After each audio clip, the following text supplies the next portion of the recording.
Welcome to the Unapologetic Midlife Podcast. I am your host, Mindi Lobuzzetta, and I am here today with a local, I'm going to say a little bit of a celebrity, Kimberly LaRussa, who is a former journalist and marketing specialist, but also the founder of Sweet Buffalo. Welcome, Kimberly. Thanks so much for having me today. Thank you. Thank you so much for joining me on our blustery winter morning here in Buffalo. So I just want to dive in. I feel like that's the best way. How did you come to this idea of starting Sweet Buffalo? What led you into what you do today? Yeah, so I have a background in broadcast journalism and I went to Buffalo State and I, worked in television news and newspapers, magazines, you name it. And I just quickly learned that the stories I wanted to tell, they were the ones that helped people. But unfortunately, in the jobs I had, a lot of the stories I had to tell involved like politics or police blotters and Mhm. things like that. And I said, I just want a place where I can tell stories that I feel are making a difference in the world. And then Sweet Buffalo popped into my head one day. Awesome. That is kind of how I started this podcast, right? You turn on social media and it's full of just yuck and stress. And I feel like bringing and highlighting a place where there's a need. There's so many people in need, in particular in our area. So, Sweet Buffalo, how long has this been around for? So in May, we've been around for 10 years. And, Okay. and thinking about how the 10 years flew by so fast is really amazing. And to think where it started was just an idea that popped into my head, and how big it's grown over the years is really remarkable. And I don't know how I did it, but I did. Yeah, I mean, this is a social media based company too, right? It's free advertising, a free way to kind of get things out there. Yeah, absolutely. Yeah. So it's mostly based on social media, but I've expanded in with the media world in that I have a segment on Channel 4 every Mhm. Monday night on the CW23. I have a segment on Daytime Buffalo every Thursday at 3 p.m. We are in the Home Publications magazine. Wherever I can tell Wow. somebody's story, I use that platform to be able to do that. So I'm very grateful to my media partners for allowing me to do that. It's been expanded further than I could ever have imagined because of their partnerships. Yeah, I mean, I have noticed you have quite a following and it's wonderful. And anytime there's something going on in the community, whether it's kids, whatever GoFundMe is going around, you're like, okay, here is the information on that, which is great. I feel like sometimes people don't know where to find stuff. And you work with kids, you work with families, you work with pets, right? Whether they're rescuing animals or I don't know. You have fosters and stuff on there too, correct? Yeah, absolutely. Yeah. And I Yeah. think that the following is a testament to the city of good neighbors and the kindness of our neighbors. And like you just said, I just wanted a place where I could, get that information out there because people want to help. They want to help Yeah. their neighbors, but oftentimes they don't know how. So if someone does want to help a child maybe battling cancer or a dog who Mhm. needs a home, maybe they can open up their home to foster. Maybe there's an event, fundraising event that somebody needs help at, and they need help collecting baskets, whatever it may be. Just it's really easy to put it out there and Mhm. then just get the word out. And that's all I really wanted to do with founding Sweet Buffalo, was just have a place where people could go that they knew that this was a trusted source of Yep. information that they can help their community. Yeah, I think that's a big thing too, a trusted source. In today's world with AI and scammers, you never know what's legit and what isn't legit online. But having a site like Sweet Buffalo has created an authentic source. You're I feel like well connected to it. Sounds like within Buffalo you have resources. People trust that when they message me and they say I have a story to share or I have a family member, it's been around so long now that people, understand that they can message the page and that, we'll get their story out there. But then after I post the story out there, and that's when the other media outlets will text me and they'll say, Kimberly, can you give me the contact information for this family? We want to help them too. And so that's another thing. It's more like I just wanted to connect everybody and be able to help in a bigger way, because when we all work together we make a bigger difference. Oh my gosh, yeah, yeah. I mean, you're right. The city of good neighbors. I mean, I think of so many things that I've just come across, and I've seen that you've posted and shared, and I think it really does make a difference in these people's lives. And kind of touching base on, if you had a kid with cancer, a parent, I think people who haven't gone through cancer don't always understand like what that entails and the time commitments, the appointments. It's grueling for a family or an individual, depending on the situation, to go through that. So if you can get support, whether it's a meal train going, gift cards, that GoFundMe, you're helping eliminate some of that financial burden for these people, right? Because the financial stress is a stressor while you're going through all this. Absolutely. And I think experiencing cancer myself this past year, I'll never know why I got cancer. Nobody does. What's the Right. reason for it? But I think sometimes we try and find a reason behind it Oh, or yeah. what we can do to make a difference going forward. And with the work I do, obviously, I always cared about these people and their battles, but doing it yourself is a different thing. It's a different understanding than I had before. And so now I feel I'm able to help even more just because I can say, happened to me too. I get it, Yeah. you know? Yeah. Yeah, definitely. Do you mind sharing a little bit of your journey, how you found out you had breast cancer? Because you're in remission now, correct? Like Yeah. cancer free. Okay, Yeah. perfect. Yeah. I I'm love it. still in treatment right now. Basically, my treatment is like a life insurance policy. So they keep you on treatment just to make sure it doesn't come back. So Hmm. I'm still in treatment till hopefully maybe March it'll be over. Okay. But it's the hard part is long over, which is good. And my mother, unfortunately, she was diagnosed first. And before that I've never really paid attention to my history or anything like that. My mother didn't have it. My mom's mom didn't have it. So it wasn't Hmm. something I really thought about. And then when she got it, I was like, oh, I haven't been to the doctor in a long time. Again, not thinking that I could have breast cancer, just more so thinking in my head, like, I need to go see the doctor just to get a, checkup and figuring they'll send me home like they always do. So I went to my Hmm. OBGYN. She felt my breasts and she felt a very large lump. I had no idea was there. Okay. And that was about a month later after my mom was diagnosed. That's how I found out. And I have Wow. it's an aggressive breast cancer. It's called HER2 positive. Yeah, since then I had chemo. I lost all of my hair. I had radiation. I had lumpectomy. And then again, I'm still going through treatment for my specific kind of breast cancer. So there's this life-saving medicine. It's called Herceptin. And Okay. 20 years ago, they came up with this medicine. And before that, women who had my breast cancer, unfortunately, they passed away because there was no cure for it. But now they have this medicine and they know how to help it. So yeah, so Good. I'm gonna be on that medicine till March, and then yeah, but it's been quite the journey, quite the journey. Yeah, I mean, it's pretty terrifying to not only be watching your mother go through this and then to find out that you're then connected to this, but now there's also this genetic component. Like I have no genes at all. So I did that because then you Yep. check for your genes to like see what steps you should go further with in regards to surgery, how aggressive you should be with this. And so I got all the testing done and I have no genes. So no Which idea is which how is this. good. Yes, of Yeah. course. Yeah, but I feel like, as a mental health therapist, watching people go through this, you start to question, okay, well, why did this happen? Or Mhm.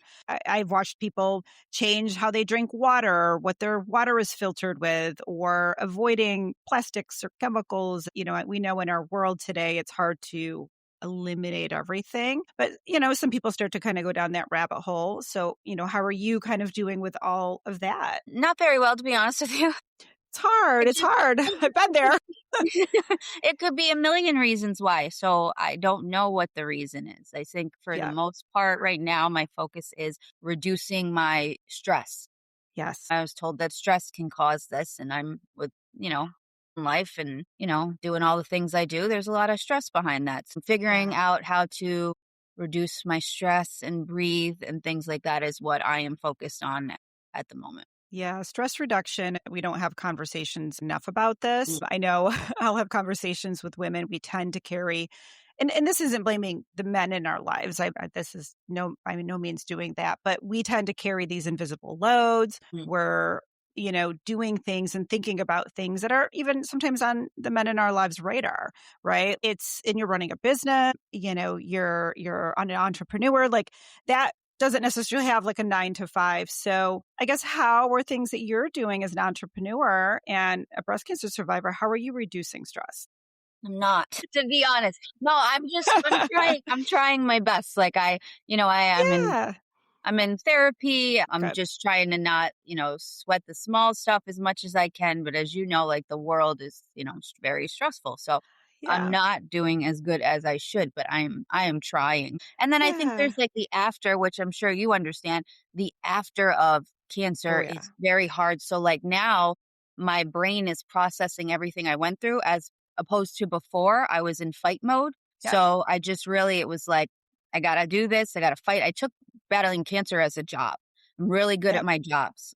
Yep. So that's why, Sweet Buffalo is successful. When I put my mind to something, I'm going to do it. So that's what I Yep. did with breast cancer. And I think that now that it's slowed down in regards to treatment Hmm. and back to the grind and things like that, is my brain is processing everything I went through. And now I have to Yeah. figure out how to deal with that. So, Yeah. I know you were saying, the hard part is going through the chemo. It was a woman losing her hair, this mhm, transformation that kind of happens through this, right? The chemo literally kicks your butt. If the cancer doesn't kill you, it feels like the chemo wants to. mhm, But we don't talk about this enough. I mean, I talk about this being a cancer survivor as well. It's that after. So now you're out of fight or flight. You're out of that survival mode, right? mhm, And now it's like I feel like the wall of everything that you went through, it's hitting you. It's like in mhm, your lap. And now it's like, holy crap, now I have to face this, mhm, right? And mhm. deal with this. And you're linked with a therapist. And now it's tackling a little bit of like, how do I manage the stress or how do I even shut things down a little bit too as a business owner? Yeah, We and don't I think we that's don't it have part of 9 it to 5. too. Yeah. Yeah. I think it's trying to right now trying to also find like my own happiness, like aside from Yeah. being a business owner, aside from being a career driven woman, like doing things that make me happy in the moment, because we're not here for a very long time and I want to enjoy life as well. And so I've been like on this grind for, 10 years, and now it's like kind of just I want to have fun sometimes. I think sometimes it's like you set things up, and I think you have to allow the business to kinda do what it does too, right? Your business isn't gonna end because you take a Mhm, day off, mhm. right? And I don't know if you have people that help with your business too. Are you running all your own social media and everything yourself? I am. Okay, wow, that's and again, you're doing well with this, like, that's a lot. Are there things that you wanna do? I mean, I feel like I always kinda go back to this because it ties in, but, like, I know I kinda created a bucket list when I was going through my treatments of, like, Mhm. "Okay, these are the places I wanna go. These are the things I wanna do." Do you have a bucket list? Yeah, I mean, right now I just wanna go swim with some dolphins or something, to be honest with you. Okay, Especially, like, yeah. you see in your background, we're filled with snow every day right now. My Yep, mind is in, like, the, tropical place, and swimming with some dolphins sounds very nice. Or just maybe yeah, just a weekend of relaxing. Maybe I was looking at yeah. Niagara on the lake, things like Oh, that. yeah, have a spa day. Oh my gosh, yeah. But you know why I share this all with you is because if somebody's watching this, I just want them to feel Mm. like not alone. Sometimes people see people doing so much, especially like with my battle, and I'm still running Sweet Buffalo and going on TV and stuff. But I like to be very honest too, because I just want somebody to see this that might be going through this, that you're not alone. Like, I'm having a Yeah, hard time. I'm just doing my best too, you know? It would be yeah. easier No, to I sit think here with you and say, like, everything is great. I'm doing so wonderful. I'm working so hard. I don't have cancer anymore. But that's, like, really not the case, so I don't wanna tell you all that. Yeah, no, and that's what this is about, right? To me, this is about that real stuff. And I know there's always going to be people in the world who don't want to hear about the real side of it, but I think the real side of it is what people connect mostly to. It's great to hear that a person is doing wonderful, and I'll get on like a therapy session with somebody, and I'll be like, "How you doing?" And they're like, "Oh, I'm great." And I'm like, "Okay, what are we doing here? Like, how you really doing?" Right? Like, Mhm. it's like let's get to the truth a little bit Mhm.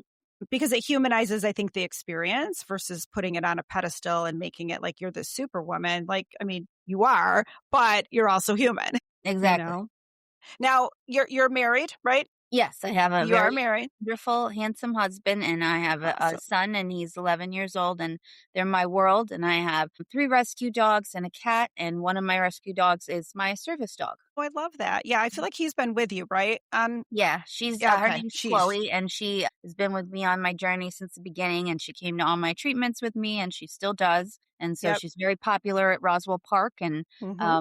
and then in the community too. She's like a famous dog now because she, brings smiles to children with me and goes everywhere with me, so people really, really love Chloe. Yeah, I feel like pets are Anyway, I just had an episode I recorded yesterday and talking about grief and loss is something we were kind of talking about. Our pets are our children, right? Mhm, Like they're your four-legged children, right? mhm. And they provide that unconditional love and support. And there's a lot of healing qualities to having a pet. So that's a highlight at Roswell. People Yeah, see you walking in with your dog and it makes their day, literally.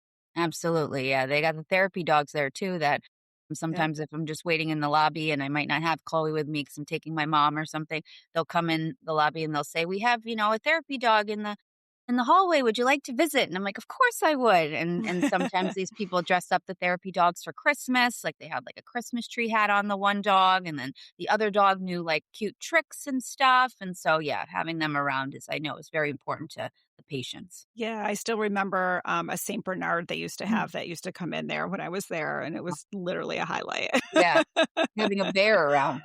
Yeah, yeah, this giant dog just hanging out, Uh-huh. super chill. Mhm. Yeah, it's wonderful. How, so you're a mother, you said you have a son, and how has this journey been with your son? Because 'Cause you're very open about it, so I'm imagining you as a mom having conversations with him, and I think this is important to highlight too, because a lot of moms, we get nervous, we worry about our kids, well, we're going through this, right? Absolutely. So my son is very mature for his age. We've always had, a good relationship where we can talk to each other about anything. So of course, when I first found out I was diagnosed, he's the first thing that comes to my mind. That was it. Mm, It was like this thing that came to my mind when my doctor sat with me and told me the news was that I just need like I was putting like a time on it. Like, okay, can you just give me like 10 more years? I got to be there for my son. That was the first thing I thought yeah, of. And he's the most important person in my life. And, I credit him for getting me through this because it gave me a reason to fight like yep, that. I'm going to be here for my baby. yep, Yeah. So the conversation I had with him, it came after. So I waited until I had a plan because I didn't want to tell him mom has cancer right away. And then he had questions like, are you going to be mhm, okay? What are you going to do? And I don't know because they don't right, tell you right away. You got to right. go through the process. So once I had a plan, that's when I sat him down and he took it really well. And I think that's because he thinks, I'm a tough person, That's what Yep, you're a yeah, tough our kids cookie, look at yep. our mom. They think we're superheroes. We can do anything. So he Yeah. handled it very well, and I'm sure it was difficult for him to see me in that shape, but he was great, and he was there for me. Anytime I'm upset, I can just go to my son, and it's not like I'm putting my upsetness on him. Just being around him makes me feel better. Yeah, that emotional just connection of just whether you're watching him play Yeah, or having a conversation with him or just mhm, maybe it's a quiet night with popcorn on the couch, right? Just exactly. having him close and that That's what he connection, I did think. for me, like, I remember being Yeah. in the room, I was having a really difficult time, I was, like, crying to myself, and, that's when I first started chemo, and he passed by the room, he looked in it, and then he went back into his room, and he comes back, and he's got his pillow and his blanket, and then he comes and lays Ah. in bed with me and puts on a movie because he knew, Mom's not doing so good, I'm gonna go be with her."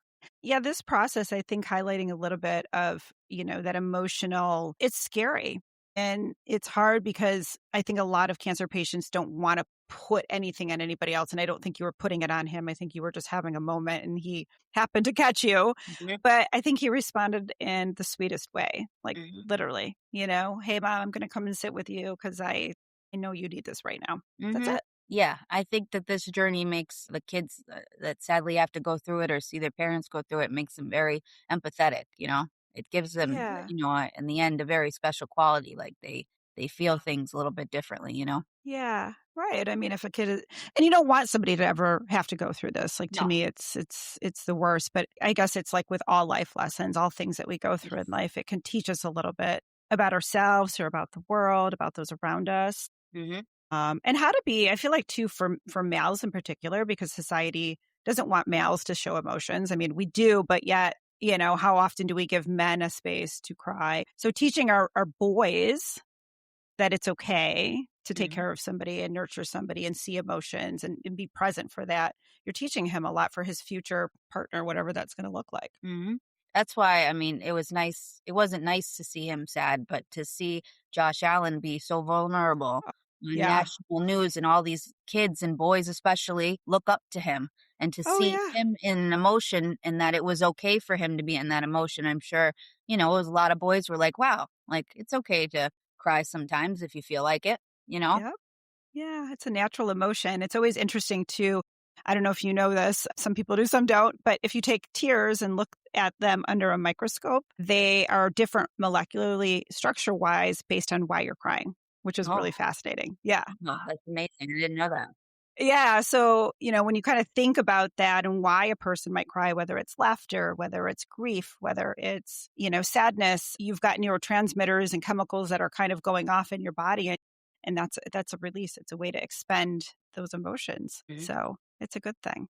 What are ways that you and your husband may be connected through this? Because there's people too that this can create, stress on a relationship. I think laughter, probably. I take a lot of emotions in all the time of myself, and my husband is more easygoing. And so before this, I would just be like, can you just, this is serious business. You know what I mean? It was people, we gotta, we can't laugh about this stuff. Or it's not, whatever. But then when going through this, it's like I needed that laughter. I needed somebody to just not, it's not that it wasn't being taken seriously. It was just like, there was moments where I was very sad and crying and I needed a laugh. And so instead of crying because I was sad, I would cry because I'm laughing so hard, right? So Yeah. I think that was really I credit him and thank him for making me laugh so hard. My belly hurt that I'm crying and forgetting about my problems, you know? Yeah, he knew you needed that, like, he Yeah. knew you needed to maybe not be serious for a little bit. Yeah. Like I said, in the past, it would be like, come on, like, we gotta, but this time it was like, no, no, I really need that laugh. They say, I mean, really, laughter is the best medicine. It Yep, really, really is. It really is. Like, yep, if I could just spend the whole day laughing, that would be ideal. and I feel like too, like, in this journey, right, I remember losing my hair as well. They didn't have cold caps when I went through it, and, wearing the wigs, and, sometimes you have to learn to, like, laugh at yourself, and through this process, like, I had, somebody I knew who had, like, her pink wigs to make it fun, and she would come in and she would glow, and it's just wonderful to see people trying to have a little bit of fun with this in whatever way that looks, like. You absolutely have to. I mean, I think that your friend, I mean, she had to take a lot of time probably to do her makeup and get her, put her eyebrows on and her eyelashes or Yep. whatever. It was like a process to get her, but the amount of confidence and the amount of strength it takes to when you're looking in the mirror before you start doing all that. Like I continued to go on television throughout my journey. So I'm going Yeah, on you television have. with these wigs and doing my makeup and stuff. But, like, before I do all that, like, people don't see behind the scenes of me looking in the mirror, and that is not me. That is not Yeah. I don't look like that. I don't even know who that is. And then the Yep. process it takes to make myself look like Kimberly again. It's like you have to really be confident within yourself and find the strength within you because that can really take a toll on you looking in the mirror and not seeing yourself anymore. Yeah, and I guess that's another layer of this, right? This Mhm. this transformation that kind of happens within you as you're going through this, because who you were going into this journey is not who you are coming out of it, and not in a bad way. The part of you that went into this journey before, she's a part of you still, but now she's evolved. Mhm. Yeah, and I think that from what we were talking about before, it's kinda like afterwards, like, finding the new you. I didn't ask Mhm. to be a new me. I Mhm. was fine with the person I was before, but I can't help that everything that happened to me, and now I'm trying to find Mhm. the new Kimberly. It's, like, kinda like you go through all that, and then you gotta figure that out afterwards, like, who am I from all of this? Yeah. Yeah, what is and I know I had to kinda go on this journey. I went back to school late in life to become a therapist. I was diagnosed with my first cancer once I finished my bachelor's degree, and then my second one, and then that put graduate school on hold. So I knew that through that journey that I was gonna be a trauma therapist. That was what I was gonna do. So for me, purpose has come out of that experience, and I know it's hard because yours is still very fresh, but I feel like with everything that you do, I feel like you're already connecting the dots of, like, something is coming out of this. I'm gonna do something with this. Mhm. Yeah. And that's been me my whole life when, something tragic happens, I try and find purpose and try to find something to do to make it positive. Mhm. And so even with my journey, I started Sweet Buffalo Breasties on Facebook. And what I wanted to do was connect other women who are battling breast cancer because in the beginning, I wasn't sharing my journey very much because I just didn't want to publicly, until I had told my son and I had a plan, I wasn't going to publicly Yep. say anything. And so these women that I didn't know, my friends were connecting me with women I didn't know who had breast cancer that just wanted to share, like, make me feel better and you're going to be okay and you'll get through this. And so to have like strangers do that for me meant a lot. And so I thought, what about all these other women that might not have a friend who had a friend who had breast cancer and they don't have anybody to talk Yep. to. So I started this group to connect everybody, and it's Awesome. worked out. It's worked out really well, and there've been a lot of good connections made through that. Yeah, and I would like to highlight that. I'll get that from you at the end. Sweet Buffalo Breasties. It's a Facebook Sweet. group. Perfect. Yeah, I would love to highlight that. Years ago, they had something called Gilda's Club. It was a non-for-profit based on Gilda Radnor, and it was a place where you could go and have classes and where cancer survivors could get together and take a meeting class or something like that. And that's kind of gone by the wayside. I know Roswell has like some young adult stuff. I have phased out of that. So for something where people can get to know each other, but also maybe they could get together and form some Mhm. friendships, because I think that's huge. Like, who understands this journey and gets what I'm going through? Yeah, that's exactly what I wanted to do. It didn't have to be, just me. I don't have to be there, but like maybe two women connect in the Facebook group and they go get a cup of coffee. Maybe they Yep. have a lot in common and they just want to get together and find a friend. Because I've made friends that I have would normally not have had if I didn't have breast cancer. And I love Yep. these friends and they've been Yep. wonderful. And we've connected on things that you wouldn't be able to connect with anybody else. One of Yeah. my friends calls me sis. That's what she always Mhm. calls me when she tells me, "Hey sis." And we would have never met in another world, but because of what we've been through, we've been there for each other and we love each other. Yeah. And I think too, like when you're going through this, right, you become immunocompromised. I know I rarely drink at this point in life myself. You want a place where people can meet and it's not involved in the bar scene or like the going out scene. And you're not going to meet someone at like dinner necessarily. So this platform, I mean, using Facebook as a way to connect people, that's what I love about like technology today. There's a lot of good things that we do with it. Yeah, that's what I was trying to do with Sweet Bubbles, find the good in that because obviously social media can be a very Yeah. poor place. And so where can you find the good in it? So that's where I think, obviously I've done a lot of good with social media, but there's a very not so good aspect to it that can be had. Yeah.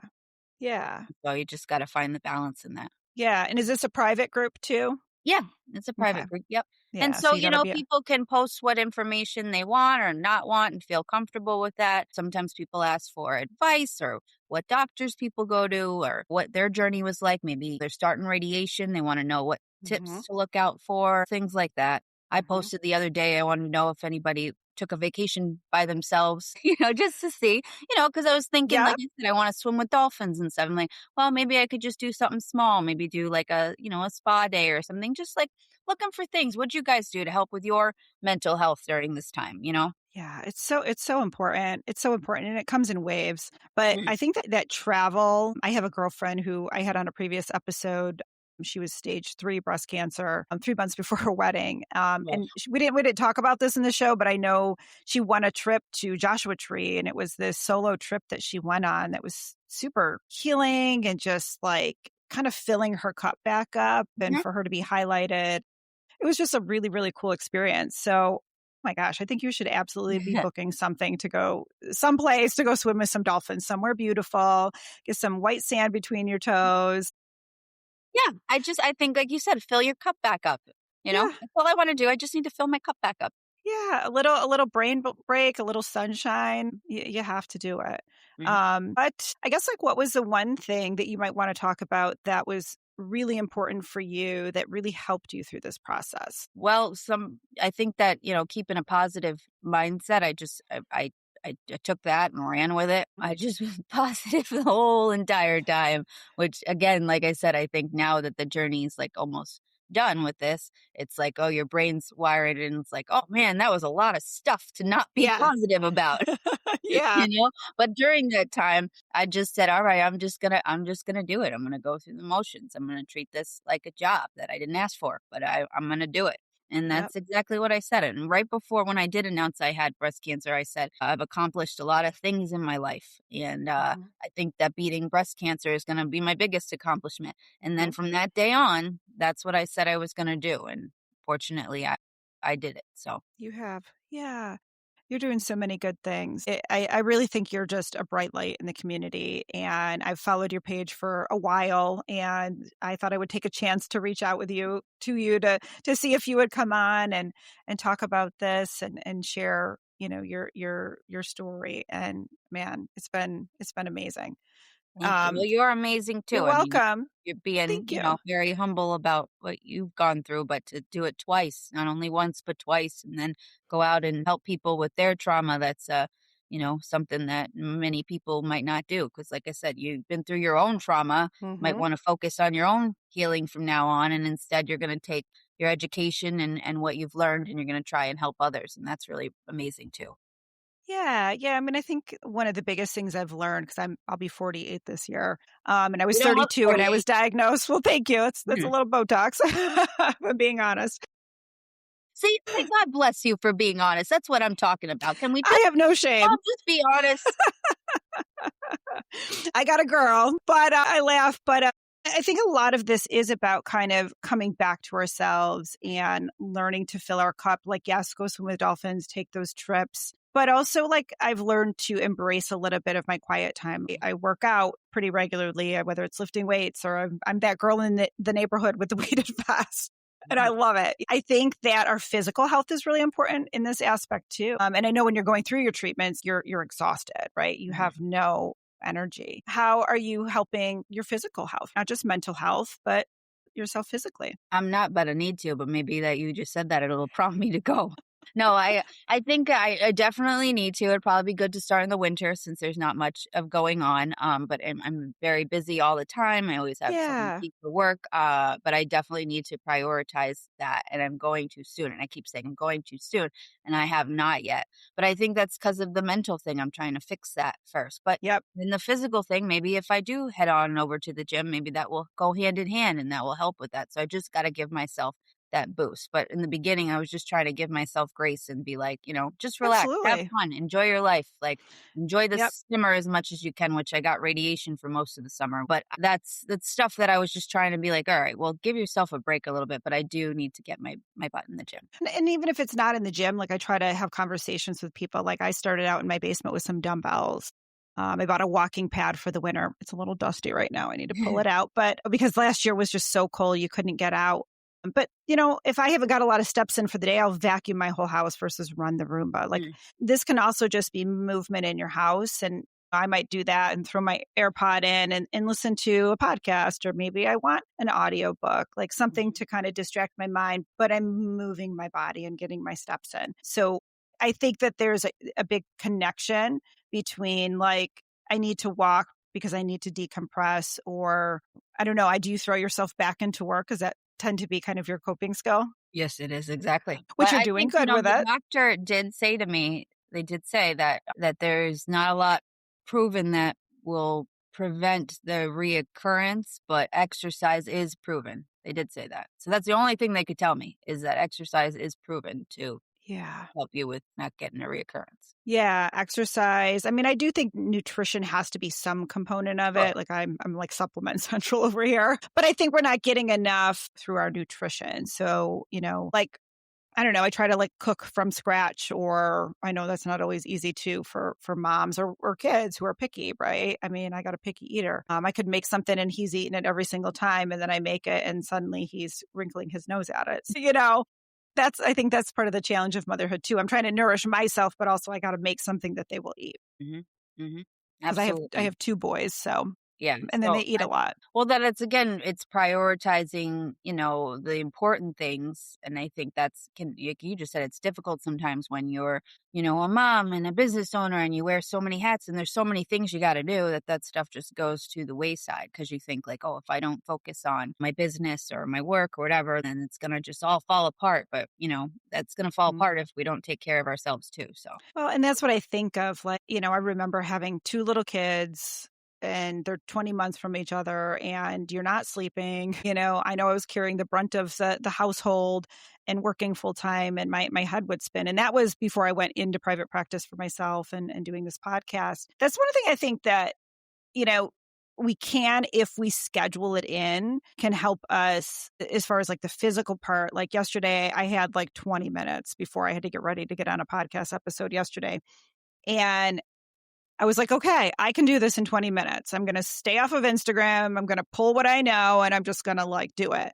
And I did it. And I was like, oh, that was like actually a good workout. But I feel like I have to get my brain trained around that 15 minutes or 10 minutes of something is better than no minutes mhm. at all. Absolutely. So that's what I got to do too. You'll get there.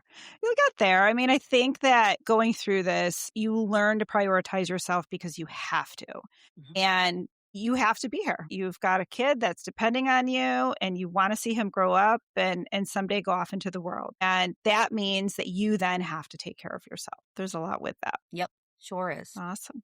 Are there any exciting endeavors that you are? I know you made an announcement. I know there's something coming. You do not need to say what it is, but you got some things up your sleeve. Yes, my good friend Mary Friona Selene from Totally Buffalo and I have something really cool coming up that people will see in the next few weeks. And we are Oh, I'm really, excited. really excited about this new endeavor. And we think that, everybody will really enjoy it.